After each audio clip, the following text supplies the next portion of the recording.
loud, I think. Okay, well, welcome, Amy Hoop. Thank How are you? you. I'm great. Yeah, bank holiday Monday. So having a nice chilled one today.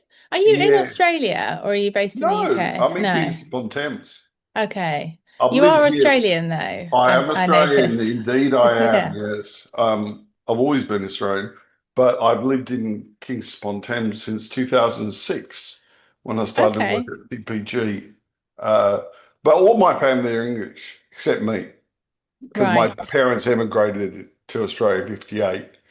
And then Ah, I Yeah. see. Then we came back to England for 6 years, and then went back.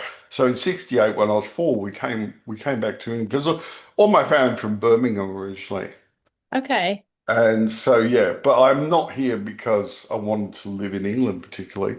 I'm here because my wife, who is Spanish, um, we lived in Australia for a while. Then we she wanted to be closer to her family and Right. Yeah. she'd studied in the UK. She went to the University of Roehampton, and we both had family members who lived in Kingston. That's Right. why we Okay. lived in Kingston on Thames, and also it's a really nice place. Kingston's lovely. Yeah. Nice Yeah, bike shop there. Not that I cycle, but my partner there's cycles. So there's a couple of bike shops. Yeah, yeah. there's yeah. I Sigma. just That's the one we've been to, I think. Oh, okay, yeah, that's just around the corner from me. Yeah. Because I live quite close in the inner Kingston, just around the corner. I live in an old what used to be the Sopwith Camel aircraft, or no, the Sopwith aircraft factory. Oh, So right. they Okay. made the Sopwith Camel, and they made yeah. So it's good. It's quite a historic site, and the building I'm in is like the only bits that are left. There was a whole factory here, but they knocked it all down. Oh, So anyway, yeah. enough about me. You see, I've always get into this situation where I end up talking about myself, and I'm not here to talk about myself. We're here to talk about you. So tell us, yeah, as I say, it'll be a journey of discovery because I'm unsure about what you do. I know that you have a presence that you, as in you do accessibility. Sorry, you do talks. You're not particularly involved in accessibility, as I understand. But so anyway, look, you tell Who us, are you? Who am I? yeah, That's, what does Amy Hoop do? oh God. It's funny you say you're confused about what I do because so am I actually. It's becoming increasingly unclear with every year that passes. Um, so let's go back in time. So I won't take you through my entire life story, but it's probably worth mentioning. I Well, started, it's fine. I mean, we've you got a can. while, haven't we? We've got a So while, but you can tell us all the fun bits. well, I was born in 1989 and I was actually the first baby born in England that year. Wow. I was born on at 12:05 a.m. on New Year's Day. News, don't So worry. that's probably the most exciting thing that's ever happened to me. I ended up on the newspaper, on the front page of the newspaper. I will say the first baby born in England thing was printed in our local newspaper. And Well, I've never had it substantiated. And every time that I share this fact, people say, that can't be true. There must have been a baby born in those first 4 minutes beforehand. And have you verified this? And I think that don't take it away from me because it is the yeah, most interesting thing about me. So I kind of don't want to push I it that don't door believe too it's the hard. most interesting thing about you. I So think it genuinely might be. I was born on Australia Day, which is used to be something, um, Yeah. but now is reviled, which understandably it's sort of like Yeah. black, it's sort of white invasion day or something they call it now. But Right. at the time, it was still something for celebration, and I think there's still a public holiday in Australia for my birthday. But I wasn't born the firstborn. The firstborn at each hospital got a gold spoon or a silver spoon. But I I didn't. didn't get anything like that, I don't I didn't get think. anything. I didn't. Yeah, I didn't get Yeah. anything. But carry on. So the I most got interesting thing, apart from, so it's all downhill from here. Is that what you're pretty saying? much, yeah. So I ended up on the front page of the newspaper with my extraordinarily large head, which I don't think has grown since birth. I think this is like the size it came out. So my poor mum. And but no, the actual sort of interesting maybe beginning of this story, work-wise, where I started was trying to be a journalist.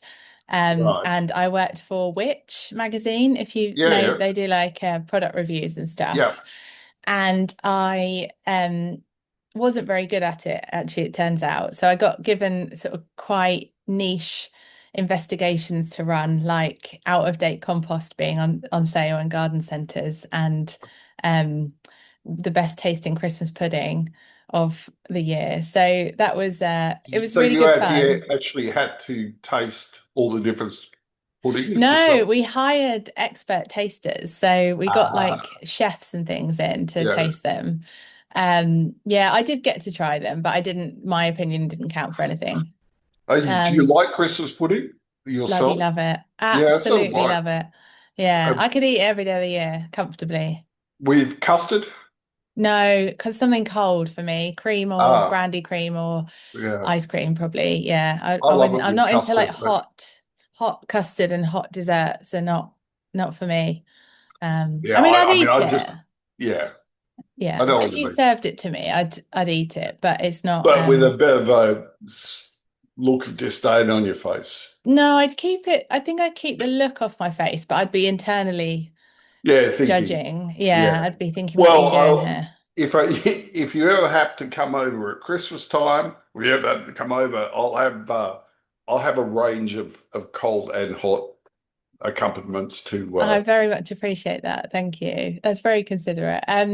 So I was a bit crap at that, but I kind of I liked writing. I really liked the sort of writing aspect. I liked research and things. And so at some point I moved into the Digi Ops team, which was like it was basically, I suppose, more like UX writing type stuff. So I this is was a witch still.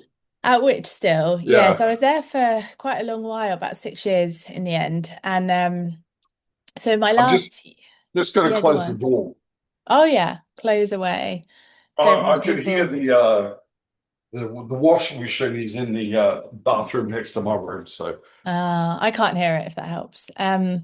But yeah, so I moved into this sort of digital operations team, and it was more like they didn't call it UX writer. I think I had a funny job title like digital content creator or something, but I was doing basically kind of more like product copy. So I was working on, at the time, I think it was a conveyancing service and a probate service. So I was having to work with all these legal experts and write, yeah, more like I suppose what you'd call like micro copy, like UX copy, more sort of functional stuff. And I quite liked that actually. I got sort of quite interested in it. And um because of that, I then moved into a content design role and I got hired into the Gov UK design system team before the Gov UK design system existed at GDS. And and that so was what? where Sorry, you when go was on. this approximately? So that was in 2017. And I remember it well because 2016 was the year where many things went wrong. It was that year where like everyone died, all these famous people died. And then I also had three deaths in my personal life as well, right in the last sort of bit of the Oh, year. God.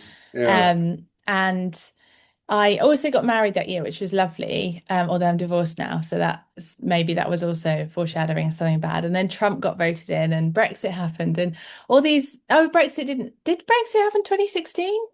yeah, Yeah, it was, wasn't it? So that was the year where everything blew up. And then at the end of the year, I was like, oh my God, I'm leaving this job at this company with all my friends and this place that, I really love to go into this weird role that I don't know what it is and a new place. And it all just, very nearly backed out at the last minute because I was freaking out. And, but yeah, so January 2017, I started in this team that was called the Patterns and Service Manual Patterns and Tools team. So we looked after a bunch of things like WK Elements, which was the sort of precursor to the WK design system, and the service manual and uh, codey bits, I suppose. And it Mm. was a completely different world to me. Like content design was a new thing. I hadn't really worked in that way before, although I think I probably gave the strong impression that I had in the interview.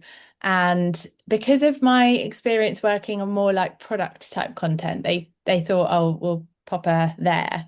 I think the way GDS hires content designers, I don't know if it's changed now, but back then it was kind of they'd hire you in cohorts and then they just sort of pop you in a team that felt right. And I thought I'd be going to work on the GovUK publishing content. So all of the sort of policy guidelines and things like that. Hmm.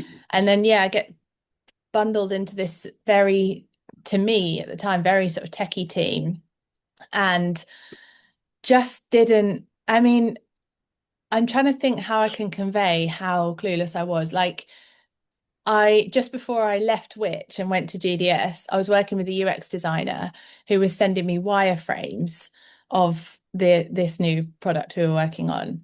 And I couldn't the concept of a wireframe didn't exist to me. So I'm looking at this thing going, this website's not very good, is it? Like it doesn't. And I'm going, can you I think the colors need changing and the fonts look a bit crap and this doesn't seem to work. And he's like, it's a prototype, it's just a wireframe, this will all change in when it gets built. And I just couldn't understand that. And so then I get popped into this team.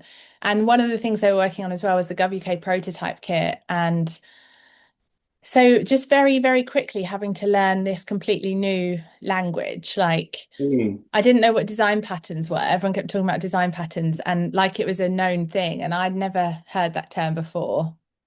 And um yeah, I just remember being baffled by all of it and really So not. did you study anything related to design? No, I studied history. Yeah. So it was yeah, and the thing was nobody sort of I think both me and the team that I came into were very unprepared for that because nobody kind of sat me down and said like here's a sort of very nursery slopes explanation of what you're going to be doing here and what we're doing Mm. here. And so for the first 6 months I was just in a constant state of bewilderment, just didn't really know what was going on. And then that's when they started work formally on the GovUK design system. And the team got sort of split into two. I remember half of us went to go work on the service manual, and I ended up being the only content designer on the design system bit. And one thing to say is that I actually, in the end, I think being as clueless as I was ended up being kind of a strength because the skill and experience level of people in government doing design and development work is hugely varied because in pockets of government, you've got lots of people who have worked in their department for sort of 20, 30 plus years. Yeah. And would have started out in a kind of I don't know, any sort of role really, like a kind of web editor type role where you're just putting stuff into a CMS. Or like very traditional like graphic designer where maybe even kind of drawing things out and then you get kind of moved around over the years and your job title changes and stuff and then there's lots of like juniors and interns and stuff working in government and the design system that we built had to work for all of those people. It had to be able Right. to be understandable by everybody, so including the general public, right? Because there's a real onus on it's taxpayers' money. So there's a Sure. burden on government to make sure that you're sort of being transparent about what you're doing. So the fact that I was so useless then, clueless, let's say not useless, meant that, I had to work quite hard to translate the things they were saying and talking about into language that I could understand. That Right. therefore, and I was at the time, I was very much the sort of lowest common denominator. So I was a good barometer for the team because it's like, well, if we can write this in a way that I can understand, then Gotcha. everyone's going to understand it. And then, yeah, over the course of the sort of 3 odd years that I worked on it, so I worked on it from it literally being a prototype all the way through to it being a kind of more mature live product. I just really grew to love that space, design Mm. systems and Yes, I'm definitely not, would not describe myself as an expert in accessibility, but at GDS, I think through kind of osmosis and culture and everything, you do develop um, a both a kind of knowledge of accessibility and a sense of responsibility to try and advocate for it and do your best to make things accessible during your work. And I just ended up really loving that world. So I've kind of stayed in it ever since. So after GDS, I started working as a contractor slash consultant. And I since then I've kind of flitted between different roles, but they tend to be either content designer, usually working on a design system or another slightly more technical product, or a kind of general design systems coach, advisor, or even a team manager. Like quite, that's probably been my most common role is that I'm a design systems team lead for a little bit. So I'll come in and manage a team, either So at it's the free, beginning of the like journey freelance or consulting that you do now. yeah, yeah. So I think I do like I tend to work with teams at different points in their design system teams, that is, at different points in their journey. So either they'll be like right at the beginning, like the client I'm working with right now is very much at the beginning of their journey. Or I'll be working with people who've sort of hit this point that we quite often see in design systems world where they've maybe been going for 3, 5, sometimes even longer years, and they've just sort of gone, well, what do we do now? You know, we need to adapt for some reason. Either there's like a rebrand or a big accessibility overhaul going on, or we're replatforming or something. And we need to figure out how our design system is going to evolve to support that.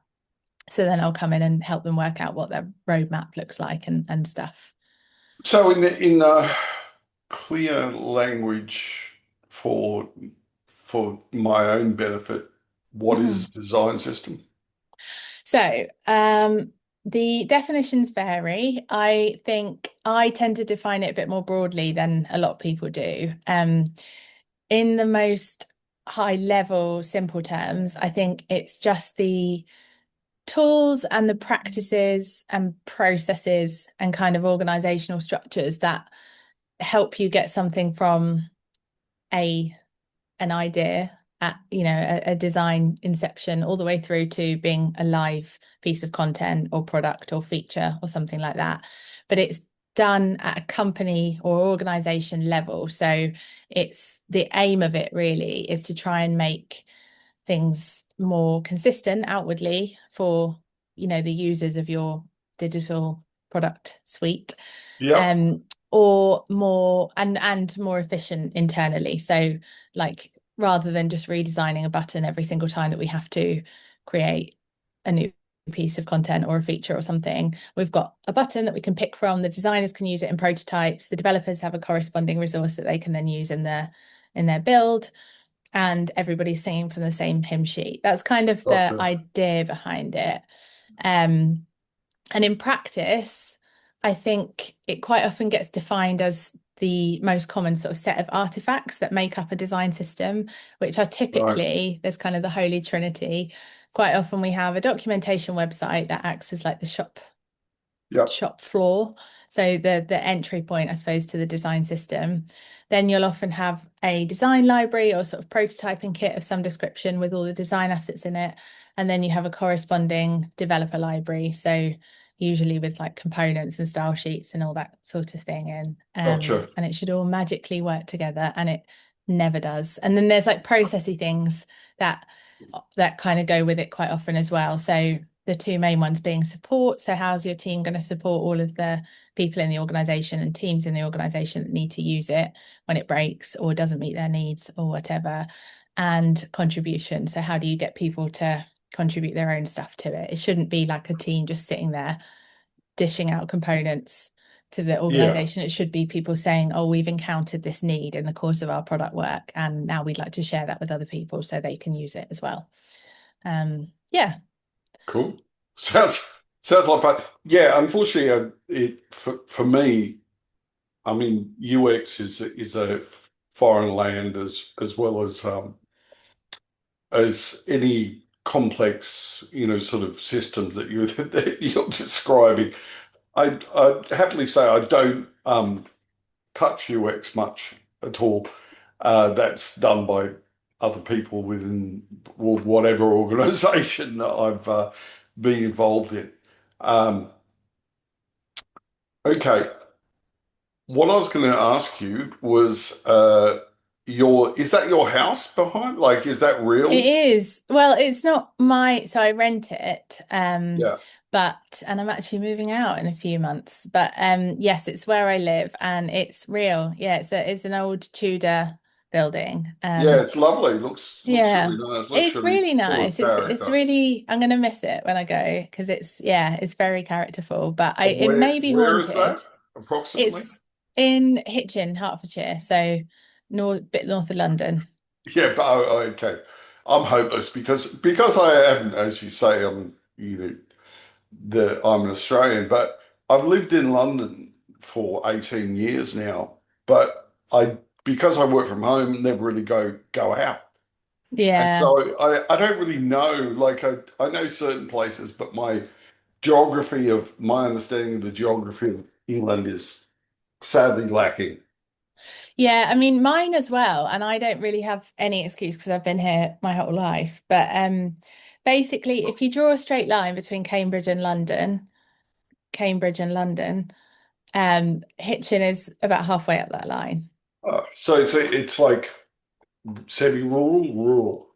Yeah, it's kind of in between. It's a like a little medieval market town. So Nice. it's in a town, and I actually live right in the town centre, which you wouldn't probably think from the No, but surroundings. yeah, But yeah, you kind of walk 10 minutes in any direction and you'll be in a green belt. So it's yeah, nice. pretty nice. Nice Yeah, combination of the two. excellent. What I'll do now is I'll crack open the Rose Gallery, if that's all right. Okay. Yeah. And it's Rogues Gallery. The when I Rogues do the Gallery. when I do the captioning, it always comes out as Rose, but it's That's not what I Rose thought you were Gallery. saying. Yeah. And Yeah, I thought, yeah. Well, how that's what nice. the AI thinks I'm saying too, but I'm not. I'm saying Rogues. Uh, Rogues Gallery. yeah. Okay. Give me a moment. I will. Uh, okay. Now, I don't know if you've watched any of these previously, I but have started in preparation for this. I started watching Hayden, who is our okay. mutual friend, I believe. Although I see Yes. Andy's face on there as well. Andy's a mutual friend as well.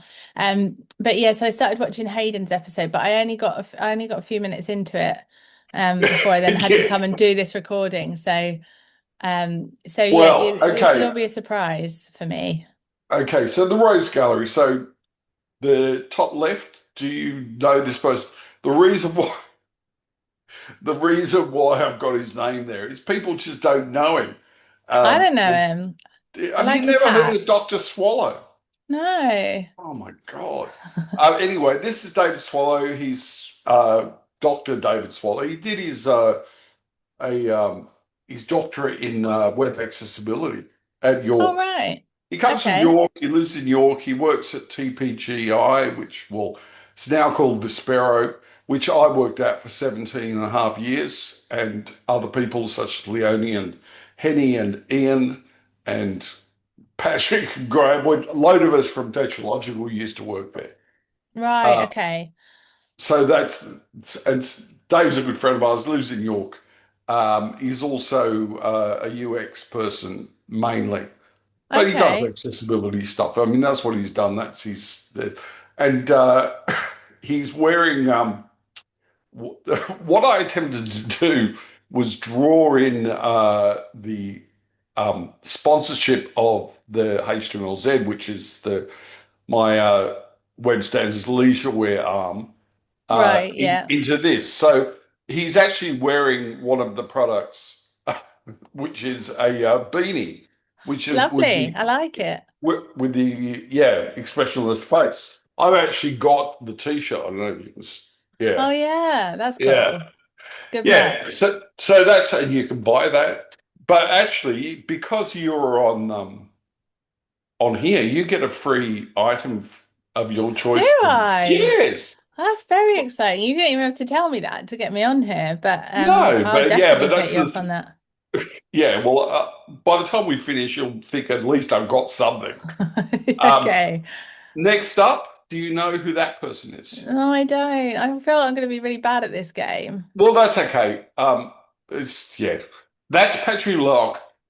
Again, he's someone that's reasonably well known because he's all over the shop with when it comes to accessibility, especially in WCAG circles because he's involved in the I don't know if you've ever looked at WCAG 2.2 or WCAG 2, and there's hundreds or thousands even of documents that are Yeah. supported.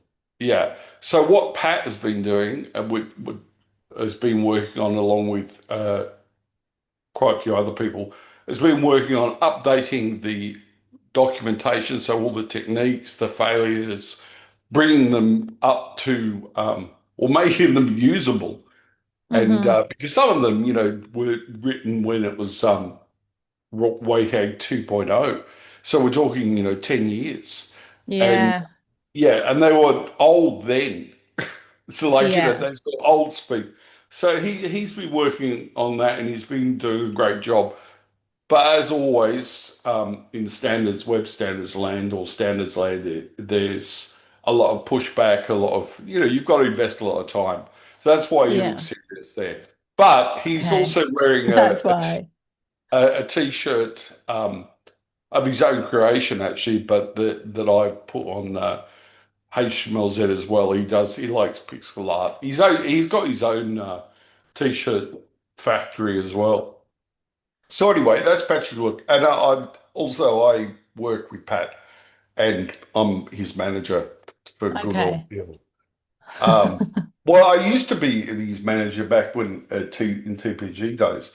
I don't so much like I refer to my management style as homeopathic, so Okay. that that'll So help. made Now, up, basically. Now I've just offended all yeah, the homeopaths that listen to your oh podcast now, yeah. haven't Well, I? I mean, it's just very light. Have you ever seen that meme where the guy is patting The people patting down? down is my favorite Yeah, meme. Yeah, it's my favorite. I yeah. use Well, that that's at yeah, least once a week to reference something. Yeah, yeah. Well, that's my management that's how style. you manage. Okay, great. Sounds like the And dream. yeah, well, people seem to like it. Next up, Andy, Andy. I So know him. I don't think I've actually ever spoken to Andy Bell. I've spoken to Andy Bell less than I've spoken to you. Oh, I've s- really? yeah, I don't really know Andy Bell. I know that he did he helped the redevelopment of the technological website, but yeah, that I wasn't involved with that. I knew what was going on. So I hadn't actually spoken to him. Well, he's very tall and very northern, and uh, yeah, he's a character. He's good fun though. I like him. Well, he looks like he's good fun. I'm He sure. doesn't really look like he's good fun in that photo, I wouldn't say, would he? Would you? Would you? I wouldn't take Well, fun from that well, from I that. had a look for a photo where he did look like a twat, but I couldn't really. No, most The pool sorry, was small. that came out wrong. I was having like that was the most professional photo I could find of him. Yeah. So, Yeah. because I'm I can all about imagine. professionalism, as you probably Yeah, know. as me as well. Me as well. Yeah, No, yeah, Andy's good fun. Last time I saw Andy, we were walking up to a conference in Brighton, FF Conf, if you know it. And a I know. seagull swooped in between us and took my breakfast muffin from my hand. Really? Yeah, Oh, and Andy had absolutely no sympathy whatsoever for me, so bastard. that was a shame. Yeah. Yeah. That's him all over, really. I feel like he I've willed never it into been to FF existence. Conf, but It's good. It's a good it's laugh. Remy Sharp, right? Yeah, that's right. Yeah, Yeah. and Tetralogical regularly we sponsor it. Yeah, I feel like Leonie spoke at the did she Yeah, speak at the last one or one before? I think so. Yes, Yeah. and also because Henny Swan, who's one of the other directors, lives in Brighton, and Yes, yeah. so yeah, so we have a strong association with FF Conf. Yeah. No, it's great. I recommend it if you can get down there at any point. Yeah, yeah. If I can get out of Kingston. Um, so yes, because Andy, I think I saw Andy at State of the Browser, but only briefly. Yeah. Like he was there in the room, and then I think he left, so I didn't He get. I went disappeared. to He's a fan of an Irish exit, Andy is, because he lives in Bristol. Well, no, Cheltenham area.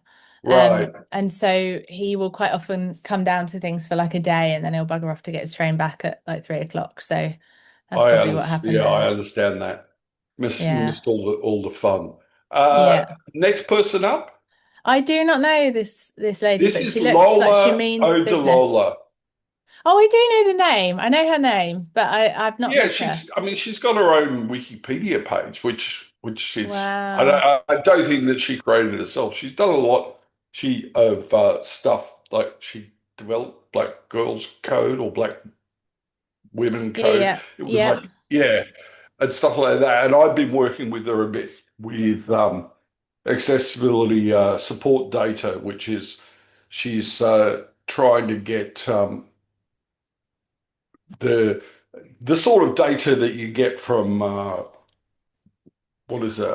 Can I use that sort of data, the NDN type Yeah. information for accessibility support stuff? So a lot of the, how well is role states and properties in supported in browsers, etc. Yeah.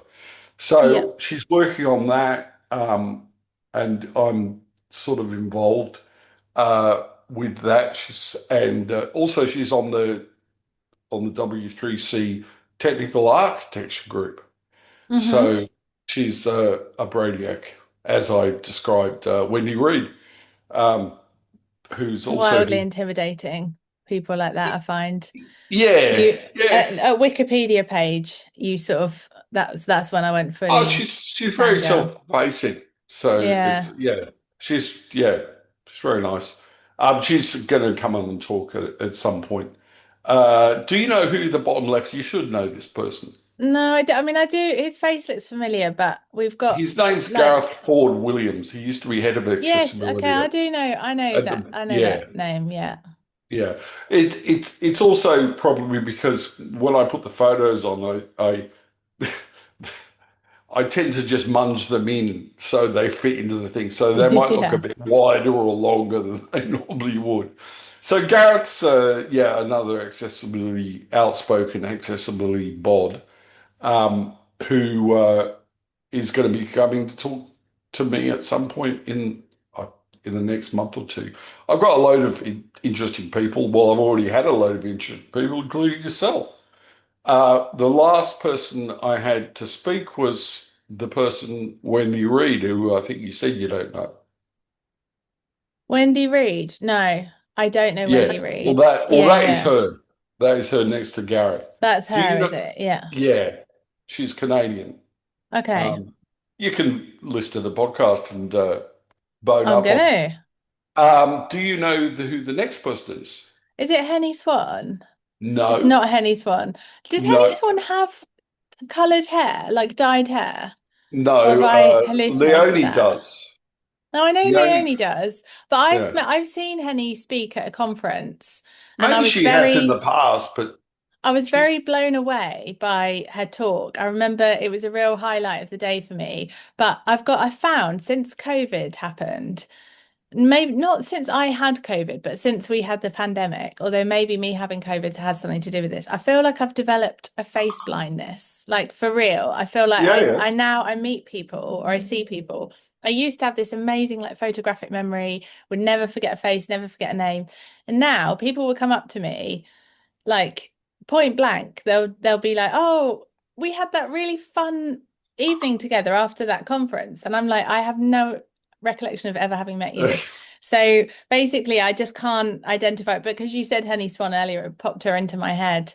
But I feel you know they say like you'll always remember how someone makes you feel. I remember how she made me yeah. feel, but I couldn't place her. So no, I don't know this woman if it's not Henny Swan.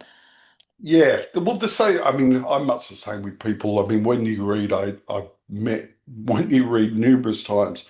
I totally forgot that I met her at Accessory TO, which is a conference in Canada last October.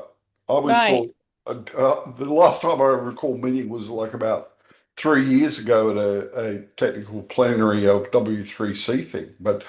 Um, but then and that's why I take lots of photos when I'm at these things, and The reason why I do it is so that I can look back and remember what actually occurred, because without the photos, I wouldn't know. You'd be lost. Well, do you Yeah. know, on a really frightening incident of that happened to me last year.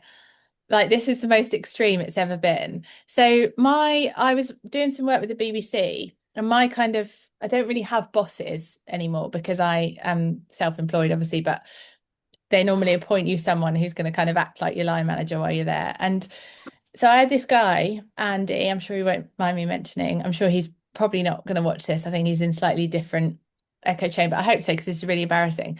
But we both went to the same conference when I'd been there for maybe about 6 months. And I said hello to him and stuff, and then we kind of went our separate ways. And then the next day, we were chatting in Slack, and I said, Mhm. "Oh, it was great to finally meet you in person." And he just didn't reply. I was like, "Oh, whatever." Then I realized after that that not only had I already met him in person twice, but he'd on my first week of working with the BBC, he'd come down to the London office and spent the entire day with me, like figuring out the roadmap and everything. We had lunch together, and I had completely wiped it from my memory. Ah, Like so that, that's that's why he didn't freaky. I was like, is respond. this, yeah, because he's thinking, who's this absolutely insane woman that I've hired? I honestly had, and I don't know what happened. It really freaked me out. You know, when you think, is there something really genuinely very wrong with me? But I think it was just the Yeah. context, and I don't know, just God knows. But yeah, that was a scary one.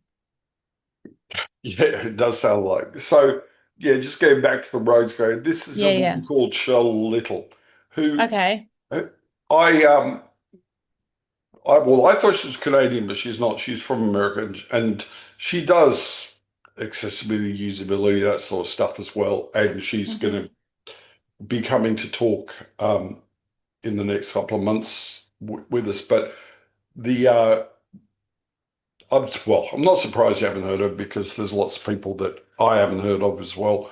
But I remember one of her talks is about burnout, and I think that you I also have, talked about burnout as well. yeah, I have wanged on about burnout quite extensively in the Yeah, public sphere. I'll tell you a yes, good story about that in a minute. Yeah. yeah, sure. And so yeah, that's why I had it, and also because I was talking about with Wendy and got in contact with her because I hadn't seen her for a while. Yeah. But last but not least, Hayden. I know Hayden. Hayden. Yeah. Yeah. So that's how I came in contact with you, because also I think the SOTB, the state of the browser, once before last, I think that you were there. The last time Hmm. when you were there, and I saw you with Hayden outside a Yeah. pub. Um, Yeah, that sounds about right. That's where I pretty much always yeah, spend time with Hayden. yeah. He's an interesting. I was looking for this photo because I like this photo because it reminds me of, well, the illustration reminds me. He looks like Frank Zappa, and Yeah. I'm a big Zappa fan, so it's sort of, yeah. So I'm a big Hayden fan as well, I must admit. I'm a But big Hayden fan too. yeah, Yeah, he's a good laugh. He's a good lad. I remember being quite frightened of him when I first kind of joined this space and started working in this space. I went to loads and loads of conference talks because I was just trying to learn really quickly. And I saw a couple by Hayden and I thought, and I followed him on Twitter and I thought, what a scary man. Like, I hope I never meet him because he just seems like he'd tear you to shreds in about 10 seconds. And he's actually the no, nicest person and yeah, also incredibly serious at work. Like, I've worked with him now a couple of times on client yeah. work. And it's not that I ever doubted his skill, but I'm sure you won't mind me saying I may have had doubts about his professionalism, but actually Oh yeah, he's very good at yeah, dealing with stakeholders and things. He's just yeah, he's brilliant. yeah. He's very down to earth when you speak to him. I mean, we met through discussions about the HTML heading outline stuff. This was like 15 years ago, and we've been friends ever since, which Hmm. I don't get to see him or talk to him that often, but when I do, whenever I do, I always really enjoy his company. And Yeah, well, yeah, he's me too. got, yeah, I did two podcasts with him because because the original Rose Gallery had like 16 people on. He only got through half of it in the first, so we did a second to finish off the Rose To Gallery. sweep up. Yeah, that's part of the reason. But also, I mean, he's got a lot to say, and I really like what he does. I mean, he's one of the most Mm. talented people. Um, just like the videos, the music, the concepts, all everything he does is really interesting. Yeah, he's got a really good, I think, a really interesting blend of sort of creativity and Yeah, then quite kind of technical knowledge. Like I think that's yes, what people like relate to about him and like about him is that he's very good at communicating things in a way that will stay with you, I suppose. yeah, definitely. He knows his shit. He That's for does. sure. And yeah, and Yeah. he's a good teacher. Yeah. Okay, so that's it for the Rose Gallery. We can fuck that off now, and go back to the two of us chatting. I don't think So, I've ever been interviewed where someone said we can fuck that off now before, but I do like it. It's good well, that's fun. just the way. Yeah, Yeah. It's great. that's why. Yeah, I'm just yeah. Sorry. Okay, so you worked at the GDS, and then you now became freelancer or consultant. How long have you been doing the consultancy for? Since 2020. So actually I had to fish all this out the other day because I'm in the middle of buying a house. So I had to dig out all my company accounts and stuff. So I incorporated my company on the 11th of November 2019. And yeah, and so I've been What's the doing it company ever called? since. It's called Frankly Design Limited. And how Um, do people get in contact with you if they want to hire you? Oh, just Google Amy Hoop. There's actually not many of us. I think there's two of us, and one of them is a Christian activist. So I'm not that one. She's also got blonde hair. I was going So to ask you about that. Your blonde hair and your Christian my Christian activism. activism. Yeah. Yeah, no, that's not me. So I'm the one that overshares on the internet, goes on about design systems a lot. That's yeah. So I think I'm the top result, but that might be my Google being biased towards me because I yeah, Google I think myself that a it does. lot. It makes you. It's like when you put your own name to chat GPT or some such. It says nice things about you when in fact you Blow know. smoke up your ass. Yeah. Yeah, exactly. Um, so I was going to bring back or come back to the subject of burnout, and the Mm. reason being is I really like. I didn't understand or didn't I couldn't get the concept of burnout in the accessibility industry, so to speak, until I at the accessory TO last October.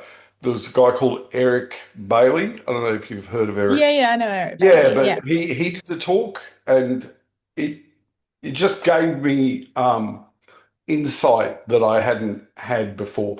Because as I uh, explained somebody sometime, or just shouted into the void, that I've always been, my professional life has been in accessibility, but I've always worked at firms. Well, I've worked at TPG and now at Technological, and I'm surrounded by people that know their shit, or Hmm. at least some people know their Yeah. shit. I mean, sorry, everybody knows their shit at technological, Yeah. but less so at the TPGI, but most people did. But anyway, I didn't feel that sense of burnout because I wasn't expected to be the person that knows everything. Yeah. And I think that if you work in small teams or you're on your own, you are expected, accessibility is a subject, but it's very broad and complex, and it's not something, it's just like design. It's a similar thing. UX, it's made up of many sort of sub bits where Hmm. people have expertise in it, but I Well, I can't claim to know everything about accessibility, and thankfully I don't have to, Yeah. because I know people that do know, so I can just, ask. Um, Hmm. is this a concept that you find familiar, or is it something? Yeah, definitely. I mean, I think that one of the most important contributing factors for burnout is this kind of is friction, right? Is this hamster something that creates this kind of hamster wheel effect where we feel like we're constantly trying and expending effort for towards a goal that is just not materializing and just don't feel like we're making a difference. Right. And so I think it's very common in accessibility because you tend to have this sort of quite for in burnout terms quite risky combination of people who care very much, feel very impassioned Yeah. about the cause, and often working environments where it's not supported, not understood, not, as you say, surrounded by people who are kind of aligned from a values point of view and also a Yeah. knowledge and skill point of view. And what I find is that and this has certainly been my experience, in this kind of initial pre-burnout phase, that can be actually the thing that drives you, right? You think, well, God, I can see all the difference I could make here. Mm. And I really care about this, and I'm going to put everything I've got into it. And then, but the fact is, like, if you don't have the supporting structures to make progress, you can be the best person in the world, you can have the most skill in the world, you can be brilliant, and you can be doing really everything right, but it's not going to work out. And I think Yeah. that you get a similar sort of effect in design systems as well, because design systems are not necessarily sort of broadly understood. I would say they're similar to kind of accessibility in terms of Yeah. understanding and acceptance. And so you see a lot of burnout in the design system space also because it's often people who are very conscientious system thinkers, like very aware of the really broad context in which they're working, Hmm. really trying to make something happen at scale, and just feeling like in a lot of my talks I use this slide of a salmon like swimming upstream Yeah. because that's how it feels, I think, for a lot of people. So yeah, I mean, I similarly to you, I kind of thought burnout was like um not, I didn't realize that it was a very serious kind of medically recognized thing for a long time. I sort of heard people talking about being burnt out, and I thought it was a kind of colloquial expression. Yeah. Like I really thought that wasn't just me being skeptical about it. It's just that's what I thought it was. And then I started to meet people who were burning out, probably because of the space I was working in. And then I myself got pretty badly burnt out well, I think it kind of started about 2020. And there were a lot of compounding factors, right? It wasn't just work, it was also, there was Mm. stuff going on in my personal life as well. But um, I honestly, we're 6 years on now, and I still feel not back to who I was before that happened. And um yeah, it's very serious, life-changing thing actually, I think. And So, in what yeah. ways has it negatively affected you? And are there any positives to the experience? So how did it negatively affect me? Well, I guess so I the way I think it happened for me is it was when I started working at GDS, I had that thing of like, right, I can see all the potential that I could do in this job and I really care about it. And I was also surrounded by people that really cared about it as well. Um, but towards the end of my time there were a few difficulties that made it a bit harder for us to do our work, like as a team, Hmm. not just me as an individual, but a few kind of things that got in the way. Like there was a big effort to try and deal with Brexit from, a government digital point of view. Yeah, yeah. Um, and there was lots going on that kind of took focus away from the work we were doing. So suddenly, this thing that had been quite easy and had quite a lot of momentum was becoming quite laden with friction. And I just responded to that by pushing harder. So I remember there was a point where I was coming in the morning, and I really want to stress this wasn't expected by anyone I was working with. It was purely like off my own back. But I was getting into the office so early in the morning that I was like setting off the auto lights. The lights hadn't even come on yet, and I'd walk in and the lights would go on in the building. And I was a bit addicted to that sense of I guess, validation and achievement that the job had given me before. So when it wasn't coming because things were getting harder, I was like, Mm. well, I just got to work a bit harder then. I just got to work a bit Yeah. harder. So it was probably like 6 months of pre-burnout like prep happened there. And then left that job and started a new one in January, my first contracting role, um, for a healthcare tech company. A bit, I won't talk about them too much, but it wasn't a great context at all. I worked with some really lovely people there, but I think what the organization was trying to do was really sketchy, um, which became sort of increasingly apparent the longer I was there. Um, there So it's not, was you're not talking about Palantir. no, no. No, I won't name them just because No, I no, no, think it's fine. they've actually gone out of business now anyway, and I have slagged them off publicly quite a few times, but I believe Tetralogical have worked with them, and I just Ooh. don't want to do well, in fact I know they did because I worked with Ian from Tetralogical when I was there, but I don't want to that like I honestly No, no, it's fine. It's fine. Yeah, I met some really great people that I'm still in touch with and I really like there. So it's nothing on the individuals I worked with were mostly great. There was a couple of people that I really didn't gel with and that made everything harder. But just culturally, it was so difficult. I was trying to learn a new job. It was my first job as a product manager. It was a very different context from GDS.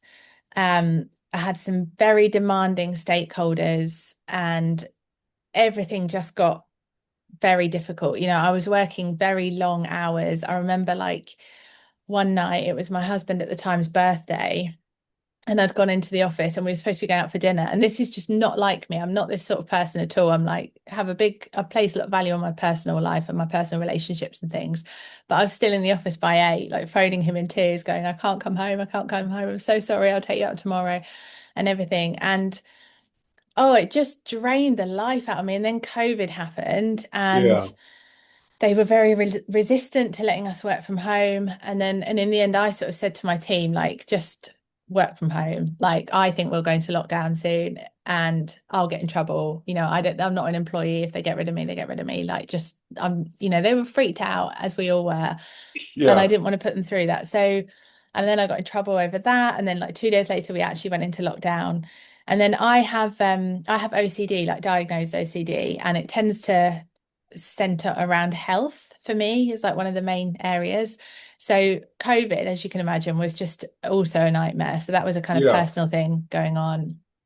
And um it built up and built up and built up. And then I had this week where I started to get a really bad headache and like neck ache. So I'd wake up at like 5 o'clock in the morning with my head pounding and my neck really stiff and sore and like, God, I've got a tension headache or something. This isn't great. And it was like when I look back, I realized what a state of like chronic stress I was in because normally if that happened to me now, I'd be like, mm, something is very physically wrong with me. But at the time, everything was this swirling mess of stress and overwhelm. And so I just kind of absorbed it and went like, oh, whatever, that's just happening. And I was getting up at like 5 a.m. to take painkillers. And then I was noticing that whole week I was getting really tearful at work and stuff. And I was like, this isn't like me. I'm not, I can mm, be emotional, but don't typically cry at work and stuff. But everything just felt like insurmountably difficult. And then towards the end of the week, I got this rash all the way down my neck and the side of my head, and I got diagnosed with shingles. And ooh, then, and so it yeah, was like in my head and neck, which is what the pain was. And then 2 days later, after I started, and I worked through it, even after I got diagnosed, I carried on working because I just thought I couldn't take a break and had all this like sense of responsibility. And then 2 days after I got diagnosed with shingles and started my antivirals, my face started feeling funny and I was like, oh, that's weird. Like I feel like I can't move my mouth properly. Um, and within 2 hours of feeling like that, I got completely paralyzed down one side of my face and neck and got rushed into hospital because they thought I might be having a stroke. I was obviously by myself because it was COVID and I couldn't go in yeah, with anyone. So I'm like phoning people saying my goodbyes and stuff, thinking this is the end. And I basically got this neurological condition called Ramsay Hunt syndrome, which can happen if you get shingles in your head or neck. It's very rare, I should say, if anyone's listening, they've got health anxiety. It's like two in a million. I was just very unlucky. Um, but yeah, it was Does kind it of make the side of your face drop? yeah, so it looks like Bell's palsy or like if somebody's had a Right. stroke that it looks like that, but it's very, very painful and the recovery rate is quite poor. I was really lucky actually. Like I've got a couple of residual Sounds symptoms, but mostly horrible. fine. But yeah, it was horrible and it took so I had to basically I had to quit my job overnight because I couldn't work and Yeah. I was in so much pain and it took probably 4 months for the paralysis to go, but I'd say it took me a year to get back to my pre Ramsay Hunt syndrome health. And since then, I don't know if it was just like the trauma of it all or if it was the burnout that had kind of compounded to that point, but I've just never been quite the same. I feel like I've never been able to muster that same level of care Yeah. about my work. In a way that probably sounds quite healthy, but in a way that I think sometimes I'm a bit too ambivalent about things, a little bit too apathetic about things that I really shouldn't be apathetic about. And um yeah, and I find more often than I ever did before. Sometimes there's just this wall. So I'll sit down to work or something or Hmm. to write a blog post or organize something and it's like I just can't and I don't know how to explain it in a way that makes sense, but it's literally almost like a veil comes down and I just Yeah. feel immobilized and I'm like I can't do it. I can't think, I feel exhausted, I can't turn my brain on. And when that happens, I just have to step away and not and just leave it for a bit because I can't push through it at all. And it's yeah, and I do think that's a bit of a burnout thing. I think it's just and I just sort of got to the point where I'm not gonna try and fight it anymore. I'm not going to try Yeah. and get back to normal. I think I'm just going to go with it and hope that one day, I get back to sort of somewhere like I used to be. But it's Well, I mean, it's partially, I mean, you're still young, but I can imagine that it's partially an aged thing as you mature, that you mhm. become less passionate. But, you still have a genuine passion for things, but you're just more measured about, your responses Yeah. to things. I mean, it sounds to me as like you just are looking after yourself more. Maybe, yeah. And to be fair, like I think it's probably been that whole period of being quite burnt out and not Mm, being able to prioritize work in the same way has been stretched out for me because in like 2023 I separated from my husband who I'd been with for 12 years. And so I had to move. I actually had to move twice. I moved somewhere else before I moved into this flat.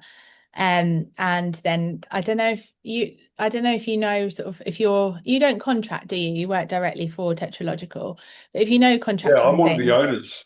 Oh, you're one of the yeah, okay, you're one of the owners. I'm sorry, I really like have a No, very that's poor knowledge fine. of who everyone is. But There's four of us directors. there's Henny, okay, there is yeah, four, so that's not me yeah. being yeah, okay. That's the name So Tetra. Tetra, yeah. Oh, Yeah. Tetra. Okay, like four. Yeah, I got you. So, but if you know contractors and stuff, you might know like 2023 was a really rough year for contracting. So I ended up working for about half that year, Mm, not really intentionally. I took 2 months off on purpose, but the rest of it just couldn't find work. Um, and yeah, just and I've had like family being ill and stuff, and it's just yeah. so it's been I think it's probably been prolonged because there's been a lot of life stress in the last like 3 years as well. But yeah, I guess I one positive factor to answer your question is yeah, it has taught me more about like when to stop and like to sort of Yeah. recognize when I'm approaching that limit and back away rather than like persevering and making myself sick. Well, that's good. Yeah, no, it is good. It's just not, I'm just not used to it, but yeah, it is a good thing. So you're currently contracting. Are, Yes. are you planning to do any talks in the future, near future? Yeah, so I've got two, I don't know if they've been announced yet, but I've got two coming up towards the end of the year. I did take a little break from conference speaking for a while because I just got to the point where I was having to come up with an idea for a talk. And I think it really works Yeah. best when you've got an idea that's like desperate to get out and then Yeah. you say yes to something when the right thing comes along. But yeah, I was finding my last few talks, I was really scraping the barrel for things to say. So yeah, I've got a couple coming up. I think one's in October, one's in November, perhaps. Is I'll that just in the check. UK or? Yeah, both in the UK. Yeah, so I so I will be getting back on the stage. Oh, But good. yeah, one of the things that made me take a break actually, which was my burnout story I mentioned earlier, was um so you mentioned State of the Browser, and I gave a talk in 2023 at State of the Browser about burnout, and it was called It All Means Nothing in the End, which is relevant. Yeah. So it was about me sort of trying, like, feeling like I just didn't care about work anymore, and like it all means nothing in the end. And then how I sort of went about slowly rebuilding a sense of purpose and motivation around it, and like the process I went through to do that.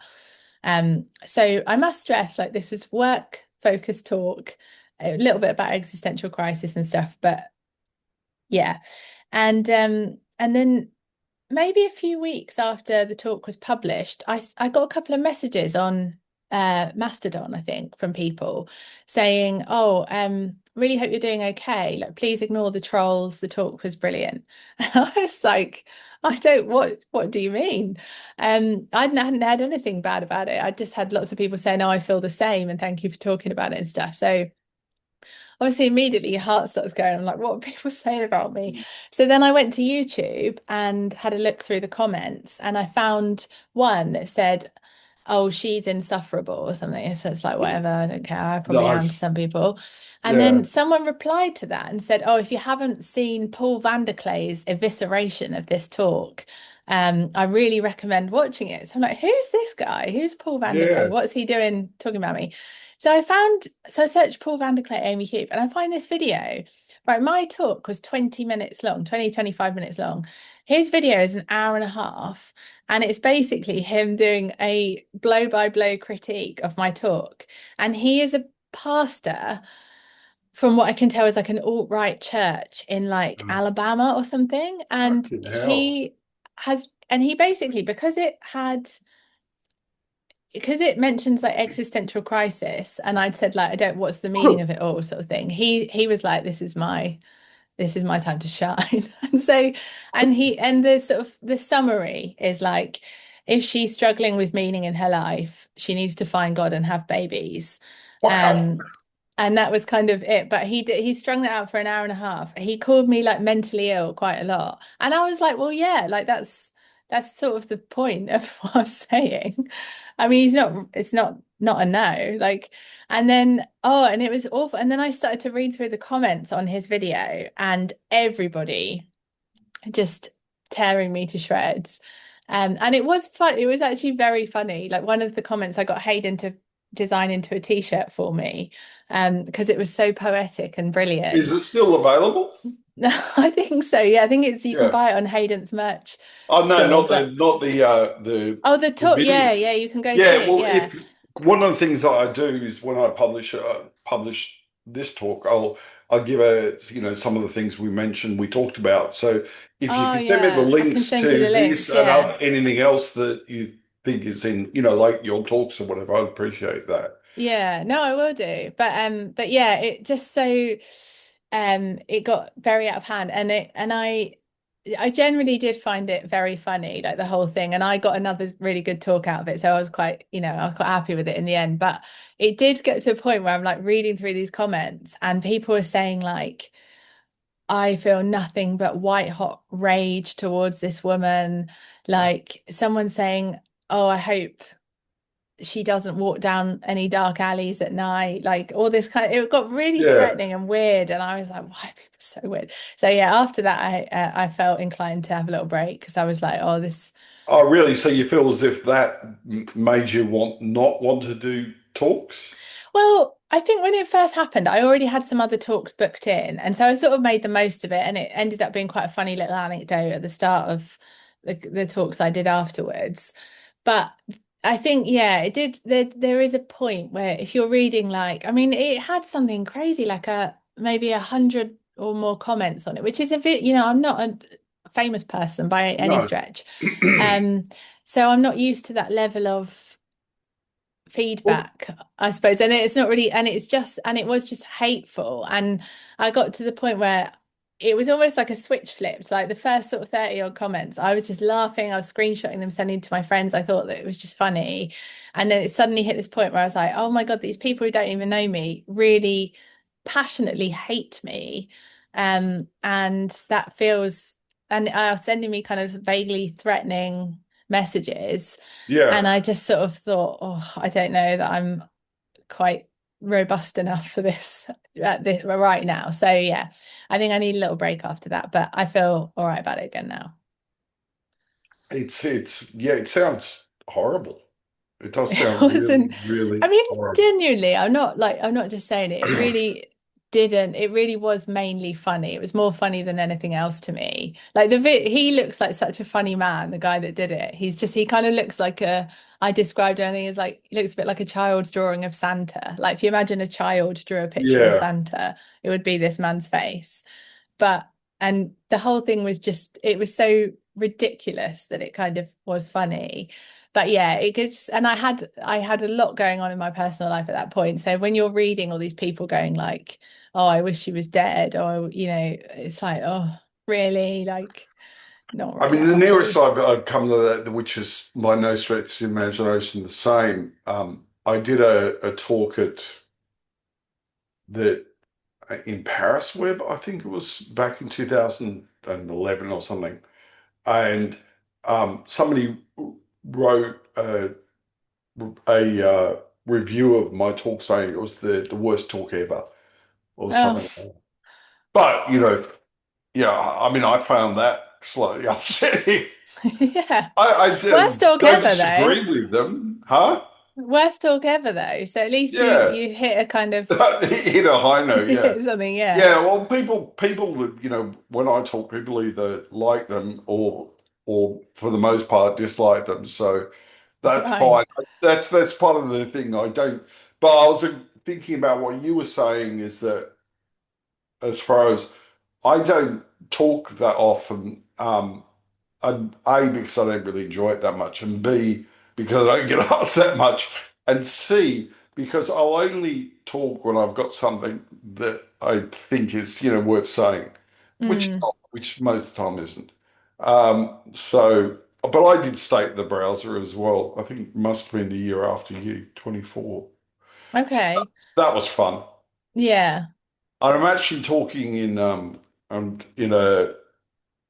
Dutch conference called the NCDT conference at the end of the month. Um, Okay. which because part of my work, I'm working with two guys from the Dutch government who one guy called Hedy de Vries and another guy called Oh, I know Hida. Yeah. yeah. Well, that's how you pronounce his name correctly. He's Hida, but I always say Hedy. And he's somebody who works with a guy called Jeroen Hulscher. Where three of us are editing a specification at W3C um, to do with evaluation methodologies for testing websites and web apps or whatever. We're updating it. So I'll be talking about that at this Hmm. conference in English, though, because I don't speak. And You don't I speak was, Dutch. yeah, I don't speak Dutch. I was in it's only a day. It's like in the morning there's plenary sessions, then in the afternoon there's breakout sessions, and I'm in one of the. Hmm. I was one of the plenary sessions. They decided it sounded too dull. Oh Talking about God. the Wakehag EM, but I don't mind. It makes no difference to me. Um, Yeah. and so I'm looking forward to that. But that'll be off the back of we because Tetralogic is a remote company. We obviously don't see each other that often. We have a Tetralogical week, which is actually 3 days each year, at least once a year, where we all meet up. This year it's in York, so Oh, oh, nice. yeah, because I like York, and one of the people that I work with and manage, she's getting married at the end of that week on the Saturday, Yeah. um, and so yeah, we decided to have it York, so if people want to stay on and go to because he invited us all to the wedding. So Oh, um, that's nice. That's how yeah, you know you've got a good team when you get invited to each other's weddings, I think. yeah. Well, I really like Joe. Joe Lamb, man, his name is. He lives in York as well, and also David Swallow. I'll get to see David Swallow as well. Yeah. I, I, Sounds like a nice little trip. yeah, and then I'll be there tea all week, and then I'm going to the Netherlands. So I'm Nice. So meeting you're up. on Yeah, tour. yeah. Well, anyway, yes. So you can't mention where you're doing your talks, or you don't want to mention them yet? I just don't think it's been. Do you know what? Can I Google very quickly Yeah, while we're sure. here? Let me Of Google, course. see if it's been announced, then I'll say. But if it hasn't, then Yeah, I no don't. worries. I know one of them might have been. I think the other one um I don't know if they're like teasering the speakers, so I don't know if I get in trouble if Yeah, I yeah, that's fine. I just thought if there was if it was public, then you could no, I haven't been announced give yet. And I yourself a definitely shout won't. out. Well, I'll give if it's been announced by the time this goes out, I'll chuck you a yeah, link and yeah, yeah. Drop me let you some know. links. Yeah, Yeah. and having said that, we've been going for an hour and a quarter now, and my dinner's going to be ready soon. Oh, I need Um, to go make my dinner, so that but works for it's me. been, yeah, unfortunately, I mean, that I think we could continue to talk for hours, but and hopefully next time. Now I've met you, here. That's the funny thing is that I feel more comfortable talking, to people like people I've known, like Bruce Lawson, I've known for years, and I've just I don't know if you know a guy called Carl Groves. But No. anyway, Carl's an accessory person. I used to work with him, and he's well known, but he's also quite competitive, combative. But I've enjoyed my conversations fireside with them, and it's given me a new I feel, yeah, a new like for people. So Yeah. having this is the first experience of talking to you has made me think what a great person you are. Oh, that's nice to know. At least imagine if you came away from it thinking, God, what a bitch. She's Yeah, awful. no, no, no, So not at all. no, As I say, I wish we had more time, me and maybe too. you'll come But back maybe a again. part two. Yeah, Yeah. exactly. Maybe Okay. after the next time I get nearly cancelled, we can do another one and Yeah. recap that. Do a bit of PR work for Yeah, me. I'm really interested to see that. And also, what I was going to say was that I feel a bit bad because I think that I may have been at conferences where you've talked, but I didn't listen because I tend to not. And and then I was thinking, well, I listened to Eric's talk, but he was probably the only talk that I sat through the whole time at Access Me TO.